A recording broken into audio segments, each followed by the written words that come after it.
আসসালামু আলাইকুম। Hello everyone. আজকে আমি আপনাদের সাথে শেয়ার করব ডেলিভারি দেওয়া ভ্যানিলা ১ পাউন্ড ওজনের স্পঞ্জ কেকের রেসিপি। এই ভিডিওতে শেয়ার করব ভ্যানিলা কেকের বেস তৈরি করা, ক্রিম তৈরি করা, ক্রিমে কালার মিক্সিং করা ও ডেকোরেশন। এ টু জেড পদ্ধতিটা শেয়ার করব।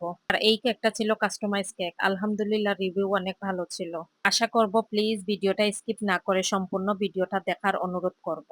আর রেসিপিটি যদি ভালো লাগে অবশ্যই বাসায় ট্রাই করবেন। কমেন্ট বক্সে কমেন্টের মাধ্যমে জানাবেন আপনাদের কাছে কেমন লাগলো। আর তার পাশাপাশি অবশ্যই চ্যানেলে যদি নতুন হয়ে থাকেন এইরকম আরো মজার মজার পারফেক্ট রেসিপির নোটিফিকেশন সবার আগে পাওয়ার জন্য প্লিজ ভিডিওর নিচে লাল সাবস্ক্রাইব বাটনে প্রেস করে চ্যানেলটিকে সাবস্ক্রাইব করে সাথেই থাকবেন। ভিডিওটা যারা ফেসবুক থেকে দেখছেন প্লিজ আমার ফেসবুক পেজটা ফলো দিয়ে রাখবেন। ভিডিওতে একটা লাইক ও ভিডিওটা বেশি বেশি করে শেয়ার করে দিবেন। ভিডিওটা আপনাদের ফ্রেন্ডস এন্ড ফ্যামিলির সাথেও শেয়ার করতে পারেন। চলুন তাহলে রেসিপিটা শুরু করা যাক। প্রথমে ভ্যানিলা কেকের বেসটা তৈরি করে নেব। শুকনো উপকরণগুলো চেলে নেওয়ার জন্য বাটির উপরে একটি চালনি নিয়ে নেব। ১ পাউন্ড ভ্যানিলা স্পঞ্জ কেকের জন্য ময়দা নিয়েছি হাফ কাপ। স্পঞ্জ কেকটার পারফেক্ট হওয়ার প্রথম কারণ হলো শুকনো উপকরণগুলো। কর্নফ্লাওয়ার দিচ্ছি ১ টেবিল চামচ। ভ্যানিলা কেকের ক্ষেত্রে অবশ্যই আপনারা কর্নফ্লাওয়ারটা দেওয়ার চেষ্টা করবেন। ভ্যানিলা কেকে কর্নফ্লাওয়ারটা দিলে কেকটা অনেক বেশি সফট অ্যান্ড ময়েস্ট থাকে। বেকিং পাউডার দিচ্ছি হাফ চা চামচ। ভ্যানিলা পাউডার নিয়েছি হাফ চা চামচ। আপনারা ভ্যানিলা পাউডারের পরিবর্তে ভ্যানিলা এসেন্সটাও দিতে পারেন। লবণ দিচ্ছি ১ চিমটি। লবণটা অপশনাল। আপনারা যদি লবণটা দিতে না চান তাহলে স্কিপ করতে পারেন। এখন শুকনো উপকরণগুলো চেলে নিচ্ছি। আপনারা শুকনো উপকরণগুলো ২ থেকে ৩ বারে চেলে নিবেন। অফ ক্যামেরায় আমি আরো ২ বার শুকনো উপকরণগুলো চেলে থাকি। একটি স্প্যাচুলারের সাহায্যে শুকনো উপকরণগুলো খুব ভালো করে মিক্স করে নিচ্ছি। শুকনো উপকরণগুলো মিক্স করা হয়ে গেলে একটা সাইডে রেখে দেব। ডিমের ফর্মটা তৈরি করার জন্য অবশ্যই আপনারা মিক্সিং বোলটা শুকনো নেবেন। ১ পাউন্ড ভ্যানিলা স্পঞ্জ কেকের জন্য ডিম নিয়েছি ২টি। ডিমের সাদা অংশের সাথে কুসুমটা খুবই সাবধানে আলাদা করতে হবে। যদি কোনো কারণে ডিমের সাদা অংশের সাথে কুসুমটা থেকে যায় তাহলে ডিমের সাদা অংশটা পারফেক্ট ভাবে ফোমি হবে না। তাই সাবধানে কুসুমটা আলাদা করে নেবেন। একটি ইলেকট্রিক বিটার দিয়ে ডিমের সাদা অংশটা অল্প কিছুক্ষণের জন্য বিট করে নিব। ইলেকট্রিক বিটার দিয়ে ডিমের সাদা অংশটা অল্প কিছুক্ষণ বিট করার পর যখন দেখবেন ডিমের সাদা অংশটা এইরকম একটা বাবলস ক্রিয়েট হয়েছে তখন এই পর্যায়ে চিনিটা এড করে দিব। চিনি দিচ্ছি 1/3 কাপ। ১ পাউন্ড ভ্যানিলা স্পঞ্জ কেকের জন্য আপনারা যদি পারফেক্ট একটা মিষ্টি চান তাহলে 1/3 কাপ চিনিই যথেষ্ট। ১ পাউন্ড ভ্যানিলা স্পঞ্জ কেকের জন্য আপনারা যদি মিষ্টির পরিমাণটা আরো কিছুটা কম দিতে চান সেক্ষেত্রে 1/4 কাপ চিনি দিতে পারেন। ডিমের সাদা অংশের সাথে আপনারা অবশ্যই ২ থেকে ৩ বারে চিনিটা এড করবেন। ডিমের সাদা অংশের সাথে চিনিটা কিন্তু একবারে এড করতে যাবেন না। তাহলে কিন্তু ডিমের সাদা অংশটা খুব সহজেই ফমি হয়ে যাবে কিন্তু চিনির দানাদার ভাবটা কোনোভাবেই মেল্ট হবে না। আমার প্রতিটা ভিডিওতেই কিন্তু আপনাদের সাথে খুঁটিনাটি টিপসগুলো শেয়ার করার চেষ্টা করি। দ্বিতীয়বারের চিনিটা ভালোভাবে মেল্ট হয়ে যাওয়ার পর তৃতীয়বারের জন্য আবারও চিনিটা এড করে নিচ্ছি। সেম প্রসেসে আবারও বিট করে নিব। চিনিটা তাড়াতাড়ি গলে যাওয়া আপনার বিটারের ওয়ার্ডের উপর নির্ভর করে। প্রথম থেকে শেষ পর্যন্ত আমি বিটারের স্পিড ২ এ রেখে কাজটা করেছি। স্পঞ্জ কেকের ক্ষেত্রে অবশ্যই আপনারা রুম টেম্পারেচারের ডিমটা ব্যবহার করবেন। ফ্রিজের ডিমটা ব্যবহার করলে সেক্ষেত্রে ১ থেকে ১.৫ ঘন্টা আগে ফ্রিজ থেকে ডিমগুলো নামিয়ে রাখবেন। ডিমগুলো যখন নরমালে আসবে তারপর ব্যবহার করবেন। চিনিটা পারফেক্ট ভাবে মেল্ট হয়ে যাওয়ার পর আপনারা স্ক্রিনে দেখতেই পেয়েছেন আমি ডিমের কুসুমটা এড করে নিয়েছি। ডিমের কুসুমটা এড করার পর কুসুমের কালারটা যখন চেঞ্জ হয়ে আসছে এই পর্যায়ে ১ টেবিল চামচ তেল এড করে নিচ্ছি। তেলটা এড করার পর আবারও অল্প কিছুক্ষণের জন্য বিট করে নিব। অবশ্যই খেয়াল রাখবেন ডিমের ব্যাটারের সাথে তেলটা এড করার পর বেশিক্ষণ বিট করা যাবে না। তাহলে কিন্তু ডিমের ফর্মটা বসে যেতে পারে। আর স্পঞ্জি ভাবটা থাকবে না। আগে থেকে চেলে রাখা যে শুকনো উপকরণগুলো এখন ডিমের ব্যাটারের সাথে এড করে নিচ্ছি। শুকনো উপকরণগুলো অবশ্যই ২ থেকে ৩ বারে এড করে নিবেন। আপনারা স্ক্রিনে দেখতেই পাচ্ছেন একটা হ্যান্ড উইক্স দিয়ে বিটারের কাঁটা দিয়ে ফোল্ডিং মেথডে এক পাশ থেকে আস্তে আস্তে আমি শুকনো উপকরণগুলো মিক্স করে নিচ্ছি। এই সময় কিন্তু উল্টাপাল্টা মিক্স করা যাবে না।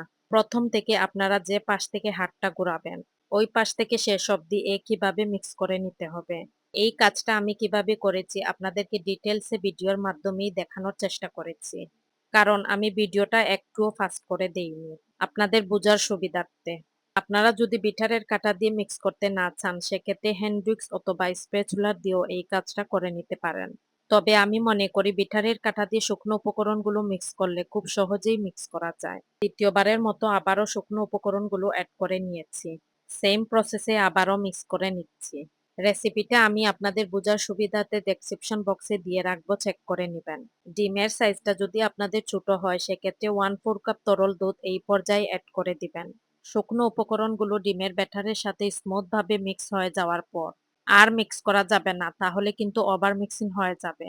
ওভার মিক্সিং হয়ে গেলেও কিন্তু ডিমের ফর্মটা বসে যাওয়ার চান্স থাকে।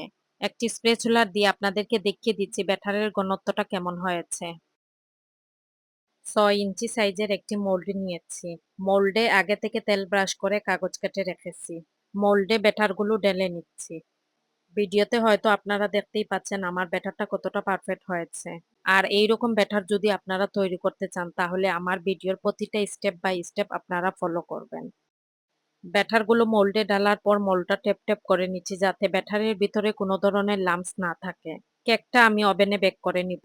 আপনাদের ওভেনের টেম্পারেচার বুঝে আপনারা টাইমটা সিলেক্ট করে নিবেন। আপনারা চাইলে কেকটা চুলায়ও বেক করে নিতে পারেন। চুলায়ও কিন্তু অনেক পারফেক্ট কেক হয়। যাদের বাসায় ওভেন নেই আপনারা চাইলে ইজিলি কেকটা চুলায়ও বেক করে নিতে পারেন।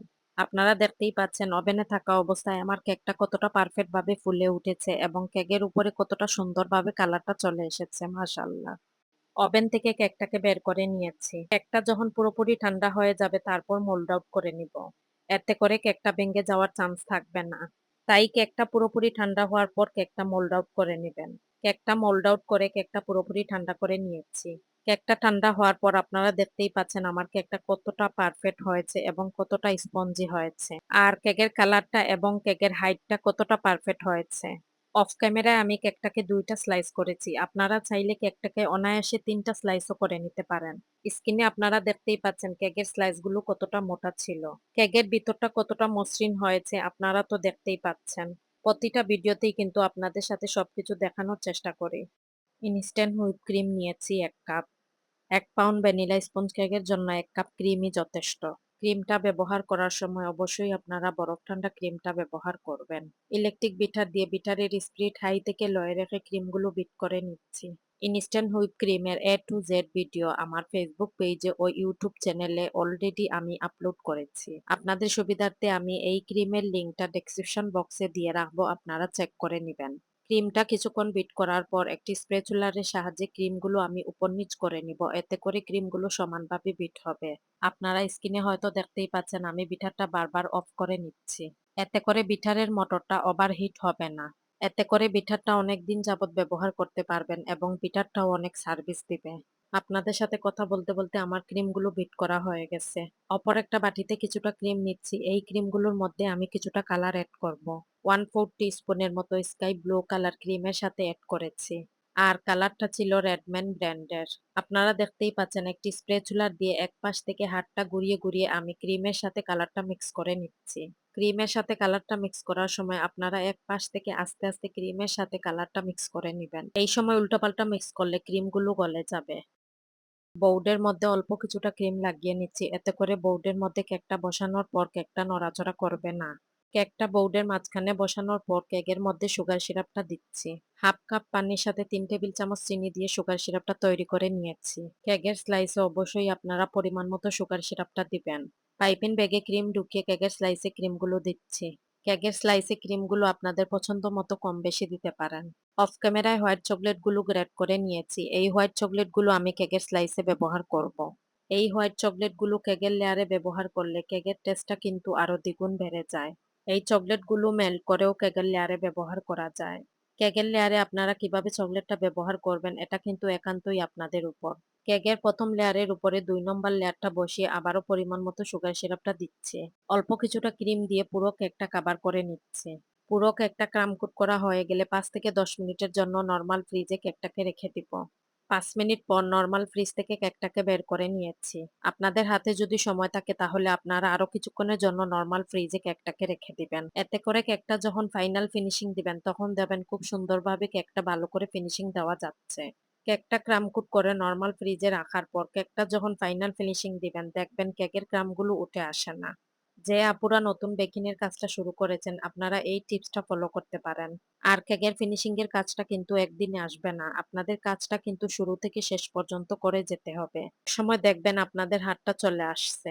বাসায় প্রচুর প্র্যাকটিস করতে হবে, তাহলে দেখবেন আপনার কেকের ফিনিশিং এর আউটলুকটাও অনেক ভালো আসবে। সিলিকনের ব্রাশ দিয়ে কেকের উপরে ডিজাইনটা করে নিয়েছি। আপনারা দেখতেই পাচ্ছেন আপনাদের সাথে কথা বলতে বলতে আমার কেকের ফিনিশিংটা দেওয়া প্রায় হয়ে গেছে। ক্যামেরার সামনে এনে আপনাদেরকে নজলটা দেখিয়ে দিচ্ছি। একটি 1M নজল দিয়ে কেকের উপরে ডিজাইনটা করছি। কিভাবে ডিজাইনটা করেছি আপনারা স্ক্রিনে ভালো করে লক্ষ্য করলেই বুঝতে পারবেন। পাইপিং ব্যাগে চাপ দিয়ে হাতটা ঘুরালেই এই ফুলটা হয়ে যাচ্ছে, আপনারা দেখতেই পাচ্ছেন। একই নজল দিয়ে কেকের উপরে আরেকটা ডিজাইন করে নিচ্ছি। ডিজাইনগুলো আমি কিভাবে করছি আপনাদেরকে মুখে বলে বোঝানো যাবে না, আপনারা স্ক্রিনে লক্ষ্য করে বুঝে নেবেন আমি ডিজাইনগুলো কিভাবে করেছি।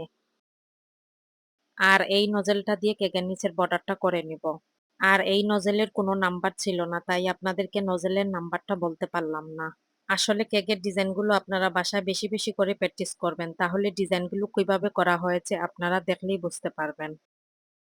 কেকের সৌন্দর্যটা আরো ফুটিয়ে তোলার জন্য গোল্ডেন কালারের সুইট বল কেকের উপরে দিয়ে দিচ্ছি। আর এই সুইট বলগুলো কেকের উপরে দেওয়ার পর কেকের লুকটাই চেঞ্জ হয়ে যায়। আপনারা যারা এই ধরনের কেক আমার কাছে অর্ডার করতে চান আমার ফেসবুক পেজে ইনবক্স করতে পারেন। অনলি কুমিল্লা সিটির মধ্যে হোম ডেলিভারি দেওয়া হয়। ফন্ডেন্টের উপরে এডিবল পেন দিয়ে নামটা লিখে নিয়েছি। এই ফন্ডেন্টটা এবং এডিবল পেনের লেখাটা পুরোটাই খাওয়া যাবে। এই তো আপনারা দেখতেই পাচ্ছেন আমার কেকের আউটলুকটা কেমন হয়েছে। আর এই কেকের ডিটেলস ভিডিওটা আপনাদের কাছে কেমন লেগেছে অবশ্যই আমাকে কমেন্ট করে জানাবেন। যদি ভিডিওটা ভালো লেগে থাকে প্লিজ ভিডিওটা শেয়ার করে দিবেন, অন্যকেও ভিডিওটা দেখার সুযোগ করে দিবেন। আর এইরকম আরো নিত্য নতুন রেসিপি পেতে আপনারা অবশ্যই আমাকে সাপোর্ট করবেন এবং আমার সাথেই থাকবেন। আপনাদের সাপোর্ট পেলে আমি আরো নতুন নতুন রেসিপি আপনাদের সাথে শেয়ার করতে পারবো। আজকের মতো এখানেই বিদায় নিচ্ছি, কথা হবে নেক্সট কোনো ভিডিওতে। আল্লাহ হাফেজ।